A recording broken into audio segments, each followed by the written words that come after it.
இன்றைய தினம் நம்முடைய ஒப்பாரும் மிக்காரும் மிக்க தலைவர், தமிழ் இனத்தினுடைய தலைவர், வானமுள்ள சமுதாயமாக இந்த தமிழ் சமுதாயத்தை மாற்ற வேண்டும் என்பதில் உறுதியுடன் வாழ்ந்து கொண்டிருக்கின்ற தலைவர், நம்முடைய தமிழகத்தினுடைய முதல்வர் மாண்புமிகு தளபதி அவர்கள் முன்னிலையில் திராவிட முன்னேற்றக் கழகத்தில் என்னை இணைத்துக் கொண்டேன். இதற்கு பல காரணங்கள் பத்திரிகையாளர்கள் தங்களுடைய இஷ்டப்படி சொல்கிறார்கள். அது காரணமல்ல. கருத்தியல் ரீதியாக நாங்களெல்லாம் பேரறிஞர் அண்ணாவின் தலைமையில், அதற்கு பிறகு வந்த தலைவர்களுடைய தலைமையில் கருத்தியல் ரீதியாக நாங்கள் எல்லாம் வாழ்ந்தவர்கள். இந்திய எதிர்ப்பு போராட்டத்திலிருந்து நான் அரசியலில் இருக்கிறேன். எனவே அதற்கு புறம்பாக இப்போது அதிமுக இருக்கிறது. அது தன்னுடைய கொள்கையிலிருந்து தடம் புரண்டு இப்போது பிஜேபியின் கையில் சிக்கி இருக்கிறது. கூட்டணி எல்லாம் அங்கு கிடையாது. அமித்ஷா தெளிவாக சொல்லிவிட்டார், என்டிஏ கூட்டணி ஆட்சிதான், அதில் பிஜேபியும் இடம்பெறும் என்று அவர் சொல்லிவிட்டார். ஒரு இடத்தில் கூட 3 முறை அவர் பேட்டி தந்திருக்கிறார். ஒரு இடத்தில் கூட திரு அமித்ஷா அவர்கள் அண்ணன் எடப்பாடி பழனிசாமி அவர்களுடைய பெயரை இவர்தான் முதலமைச்சர் வேட்பாளர் என்று குறிப்பிடவில்லை. ஒன்றை நீங்கள் பார்க்க வேண்டும். ஒரு 10 நாள் அவர் 10-12 நாட்கள் திரு எடப்பாடி பழனிசாமி அவர்கள் தன்னுடைய டூர் புரோகிராமை செய்து கொண்டே வருகிறார். இந்த 10 நாளும் அவர் என்ன முயற்சிக்கிறார், தமிழ்நாட்டு மக்களுக்கு என்ன சொல்ல வருகிறார் என்றால், நான் தான் அதிமுகவின் வேட்பாளர் என்பதை உறுதிப்படுத்தவே அவரால் முடியவில்லை. அதிமுக வெற்றி பெற்றால் நான் தான் முதலமைச்சர் வேட்பாளர் என்று அவரால் சொல்ல முடியவில்லை. அந்த அளவுக்கு தான் அவருடைய நிலைமை இருக்கு. அதையே அவர் இன்னும் உறுதிப்படுத்த முடியவில்லை. பாகிஸ்தானுக்கும் இந்தியாவுக்கும் இருக்கிற போரை நான் தான் நிறுத்தினேன் என்று ஒரு 20 முறையாவது சொல்லியிருப்பார் ட்ரம்ப். யாராவது கேட்டார்களா? யாரும் கேட்கவில்லை. அதை யாரும் கருதவில்லை. அதேபோல் நம்முடைய எடப்பாடி பழனிசாமி அவர்கள் நான் தான் முதலமைச்சர் என்று சொல்லிக்கொண்டே இருக்கிறார். இந்த கூட்டணியை பற்றி நாங்கள் ஏற்கனவே சொல்லியிருக்கிறோம். இது அதிமுகவில் சேர்ந்தால் அதிமுகவை சீரழிப்பதற்குத்தான் பிஜேபி அதிமுகவோடு சேர்கிறது. இதற்கு ஏராளமான முன்னுதாரணங்கள் இருக்கின்றன. மம்தா பானர்ஜியை விட ஒரு போல்டான லீடர் இந்த இந்திய துணைக்கண்டத்திலே இல்லை. மம்தா பானர்ஜி கட்சியை இவர்கள் உடைத்து சிதைத்து அங்கு 2ஆம் கட்ட தலைவராக இருந்த சுவேந்து அதிகாரியை அதிலிருந்து பிரித்து மம்தா பானர்ஜிக்கு எதிராகவே நிற்க வைத்து மம்தா பானர்ஜியை தோற்கடித்து கடந்த தேர்தலில், அதற்கு பிறகு மம்தா பானர்ஜியினுடைய கட்சி வெற்றி பெற்ற காரணத்தால் அவர் முதலமைச்சராக வந்தார். அவர் இடைத்தேர்தலில் போட்டியிட்டு வெற்றி பெற்றார். அதே போல் தான் நம்முடைய தேவகவுடா அவர்களுடைய மகன் குமாரசாமி பிஜேபியோடு கூட்டணி. அவர் என்னானது? குமாரசாமி இப்போது எங்கே இருக்கிறார்? ஒன்றுமே தெரியவில்லை. அதே போல் நம்முடைய உத்தவ் தாக்கரே, அவர் என்னானது? அவருடைய ஆட்சி என்னானது? எத்தனை பேர் வைத்திருந்த மிக அருமையான கட்சி அந்த கட்சியை அழித்து விட்டார்கள். அதே போல் எந்த கட்சியில் இவர்கள் சேர்ந்தாலும் சரி, அந்த கட்சியை அழிப்பது தான் அவருடைய நோக்கம். இப்போது அதிமுகவை அழித்துவிட்டு அதற்கு பிறகு திமுகவோடு ஃபைட் பண்ண வேண்டும் என்பதுதான் அவருடைய அஜெண்டா. அந்த அஜெண்டாவைத்தான் அவர்கள் நிறைவேற்றி கொண்டிருக்கிறார்கள். பிஜேபியில் அந்த அஜெண்டா தான் இப்போது, அதைத்தான் அவர்கள் நிறைவேற்றி கொண்டிருக்கிறார்கள். ஒரு இடத்தில் கூட நம்முடைய உள்துறை அமைச்சர் அமித்ஷா அவர்கள் எடப்பாடி பழனிசாமி தான் முதலமைச்சர் என்று சொல்லவில்லை. என்டிஏ கூட்டணி ஆட்சி நடக்கும், என்டிஏ கூட்டணி ஆட்சியை பிடிக்கும், அந்த கூட்டணியில் பிஜேபியும் இடம்பெறும் என்றுதான் அவர் சொல்லிக் கொண்டிருக்கிறார். ஆனால் இதை நேற்றைய தினம் கேட்டபோது நம்முடைய எடப்பாடி பழனிசாமி சொல்கிறார், ஆட்சியில் பங்கு கொடுப்பதற்கு நாங்கள் ஏமாளி அல்ல என்று நேற்று தான் சொல்கிறார். ஆட்சியில் பங்கு கொடுப்பதற்கு நாங்கள் ஒன்றும் ஏமாளி அல்ல என்று நேற்று தான் சொல்லியிருக்கிறார். இது என்ன தாக்கத்தை ஏற்படுத்துமோ இன்னும் தெரியவில்லை. பிஜேபியை பொறுத்தவரை தமிழ்நாட்டிலே அது ஒரு நெகட்டிவ் ஃபோர்ஸ். அதை கண்டிப்பாக மக்கள் ஏற்றுக்கொள்ள மாட்டார்கள். எனவேதான் நான் எவ்வளவோ சொல்லி பார்த்தேன், கட்சியை காப்பாற்ற வேண்டுமே என்று என் மனதில் உள்ள ஆதங்கத்தை எல்லாம் சொல்லி பார்த்தேன். அதையெல்லாம் அவர்கள் கேட்பதற்கு தயாராக இல்லை. எனவேதான் வேறு வழி இல்லாமல் அங்கிருந்து அடுத்த என்னுடைய சாய்ஸ், அடுத்த ஆப்ஷன் எனக்கு இருக்கின்ற ஒரே ஆப்ஷன் திராவிட முன்னேற்ற கழகம்தான். நம்முடைய அன்பிற்குரிய அண்ணன் அவர்கள் தான் அதில் அடுத்த சாய்ஸாக இருக்கிறார்கள். எனவே தான் நான் நம்முடைய தளபதி அவர்கள் தலைமையில் இங்கு வந்து இணைந்திருக்கிறேன்.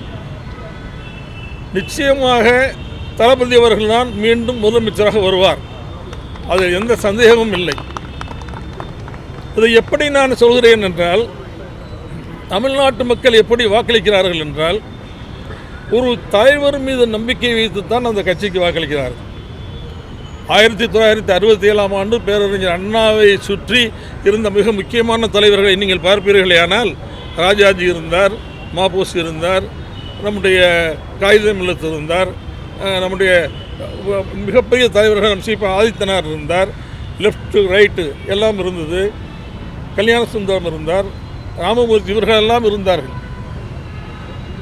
இவர்களுடைய அணி மிகப்பெரிய அருமையான அணி என்பதால் அந்த அணியை மக்கள் ஆதரித்தார்கள். அதற்கு பிறகு 71 தேர்தலில் டாக்டர் கலைஞர் அவர்களும் புரட்சித் தலைவர் எம்ஜிஆர் அவர்களும் சேர்ந்து அந்த 71 தேர்தலை சந்தித்த காரணத்தால் மிகப்பெரிய வெற்றியை அந்த தேர்தலில் தந்தார்கள். அதற்கு பிறகு நீங்கள் பாருங்கள், யாருக்கு ஓட்டு? அம்மாவுடைய தலைமைக்கு ஓட்டு, அப்படி இல்லைன்றால் கலைஞருடைய தலைமைக்கு ஓட்டு, கலைஞருடைய தலைமைக்கு ஓட்டு, அப்படி இல்லைன்றால் அம்மாவுடைய தலைமைக்கு ஓட்டு. ஆக அந்த ஒரு தலைவரின் மீது மக்கள் வைத்திருக்கிற அன்பின் அடையாளமாகத்தான் ஆட்சி இங்கு நடைபெறுகிறது.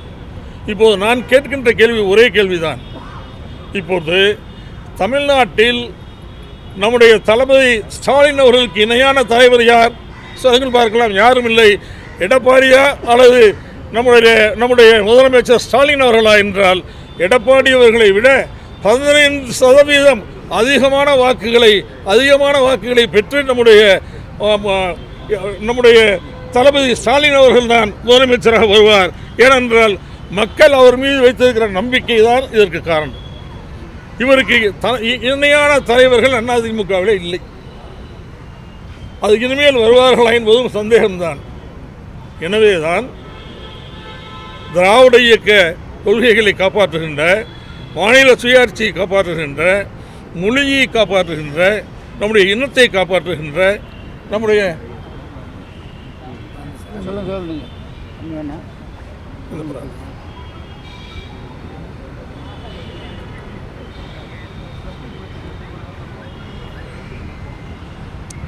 மொழிக்கு ஆபத்து வருகிற போது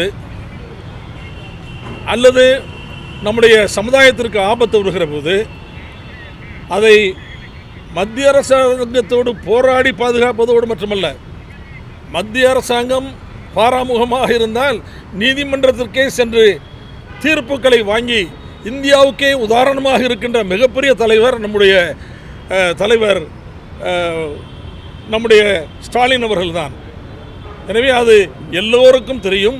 எல்லா முதலமைச்சர்களுக்கும் கடிதம் எழுதி அவர்களெல்லாம் ஒன்று சேர்த்து பிஜேபிக்கு எதிர்ப்பை கூர்மைப்படுத்திய தலைவரும் நம்முடைய அன்பிற்குரிய தலைவர் நம்முடைய மு.க. ஸ்டாலின் அவர்கள்தான், தளபதி ஸ்டாலின் அவர்கள்தான், தமிழ்நாட்டினுடைய முதலமைச்சர் அவர்கள்தான், இந்தியாவுக்கே உதாரணமாக திகழ்கிறார்.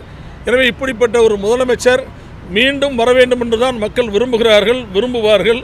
கண்டிப்பாக மிகப்பெரிய வெற்றியை தருவார்கள் என்பதை இந்த நேரத்தில் தெரிவித்துக் கொள்கிறேன். இந்த பயணத்தில் என்னை இணைத்து கொண்ட, கருத்தியல் ரீதியாக பயணிப்பதற்கு என்னை சேர்த்து கொள்ளுங்கள் என்று நான் கேட்டபோது என்னை அன்போடு வரவேற்று என்னை இணைத்து கொண்ட நம்முடைய மாண்புமிகு முதலமைச்சர் அவர்களுக்கு இந்த நேரத்தில் என்னுடைய நன்றியை, வணக்கத்தை அன்போடு தெரிவித்துக் கொள்கிறேன். இந்த அதிமுக பாஜக கூட்டணி சேர்ந்ததனால உங்களை போன்ற மூத்த நிர்வாகிகள் தொடர்ந்து அதிருப்தியில தான் இருந்தாங்க. இப்பயும் இருக்காங்க. அவர்களை திமுகவிற்கு அழைப்பதற்கான ஒரு முயற்சிகளை முன்னெடுப்புகளை இருப்பீங்களா? இல்லை, அது அவங்கவுங்களுக்கு தெரியும். எல்லாரும் மன வருத்தத்தோடு தான் இருக்கிறாங்க. ஏன்னா எப்படியாவது பிஜேபி அதிமுகவை அழித்து விடும், அது எல்லோருக்கும் தெரியும். இன்று வரை கூட்டணி என்று சொல்கிறார்களே தவிர இந்த கூட்டணிக்கு தலைவர் யார், கூட்டணிக்கு தலைமை தாங்குவது இவர் நம்முடைய எடப்பாடி என்று அமித்ஷா சொன்னாரே தவிர முதலமைச்சர் வேட்பாளர் எடப்பாடி தான் என்று அமித்ஷா ஒரு இடத்தில் கூட சொல்லவில்லை. இதெல்லாம் அவர்களுக்கு தெரியும். இவ்வளவு நெருக்கடிக்கு இடையில அதிமுக கூட்டணியில் பாஜக சேர்வதற்கான காரணம் என்ன? அதிமுகவை அழிக்க வேண்டும் என்பதுதான். இந்த தேர்தலில் வெற்றி பெற வேண்டும் என்பது அவருடைய நோக்கம் அல்ல. இல்லை, நான் என்ன கேட்குறேன்னா, அது நீங்கள் you please ask this question to Edappadi.